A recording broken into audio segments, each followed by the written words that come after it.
Hello, leaders. You are welcome once again to Leadership Go with the Brainy Leadership Team. I'm Michael Brainy. And today we want to, on our previous episode, actually, we were talking about every soul yearning to find fulfillment in life. And today we want to look at problem solving, the solution oriented individual. Unfortunately, even though analysis is showing that every soul or every individual yearns to find some level of fulfillment, unfortunately, a lot of people die without finding that fulfillment. A lot of people live in pressured areas and pressured lives, which is not supposed to be so. So, here is the key. I mentioned in our last episode that every leader or every individual that wants to really get satisfied in life, there should be a problem that has to be solved. There should be a solution to a specific problem. If that solution is rendered by the individual to that problem in the area where he or she is supposed to function, true satisfaction and fulfillment comes automatically. And so we want to look at the solution-oriented leader today. And leaders and entrepreneurs actually emerge in times of crisis. It is in those times that you realize that we are really having leaders. Actually, the men that changed the world and made the greatest of impact were people who did it solving problems. It's like that. Everyone who made an impact in the world, we can check, we can list them, a lot of them, actually solved their problem to the world. And that is where their fulfillments lie. That's the same thing that I'm communicating over here. That you have to be a solution-oriented person to really find the fulfillment you want to see. Now, the first thing we want to look at here is that you have to see opportunities in every problem. Just recently, I think yesterday or so, a young lady walked to me and told me there is a slot of a leadership position, like something of a second in command in an organization that she wants to take up, but she's afraid to take it up. So she's coming to me, and I just looked at her and I said, "You don't want to miss this opportunity." Her reason is that there were a lot of problems in the organization. She's afraid that she can't even handle the people in it when she picks up the role. And I told her, you really don't want to miss this opportunity.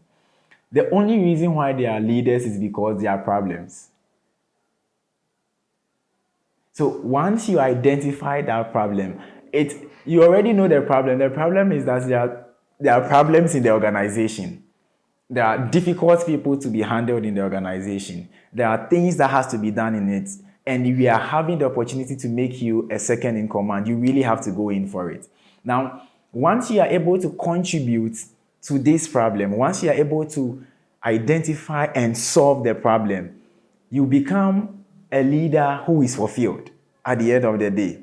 So actually, you are going into the portfolio because of a problem, but actually you are seeing an opportunity in the problem as a solution to the problem.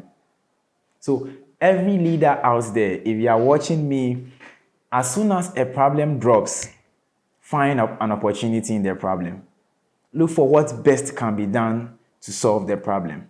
Number 2 is to stay positive. I can do it.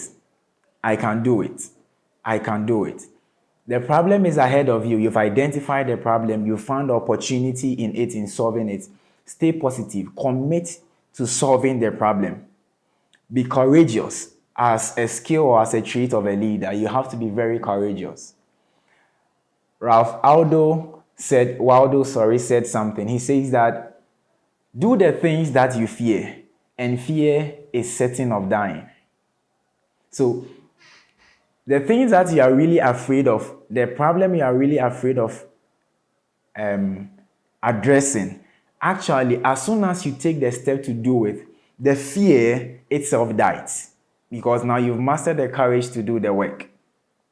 So you really, really want to stay positive as a leader if you really want to find fulfillment in life. Now we are gradually leaving the context of everybody finding fulfillment and narrowing into the one person who really, really wants to find the fulfillment at the end of the day. So you identify the problem, you commit yourself to solving it, analyze the situation, and then set goal into solving it. In subsequent episodes, we are going to talk about some practical things you are going to do to be able to approach problems. So you identify the problem, you analyze it. What are some things that you can really put in place to solve such problems? But for now, if you really want to find fulfillment, number one, make sure you find opportunity in every single problem. Number two, be courageous, have a positive spirit. Number three, analyze it and take steps into solving it. And fulfillment is certain. Thank you for joining us today on Leadership Goal. I'll see you in our next episode.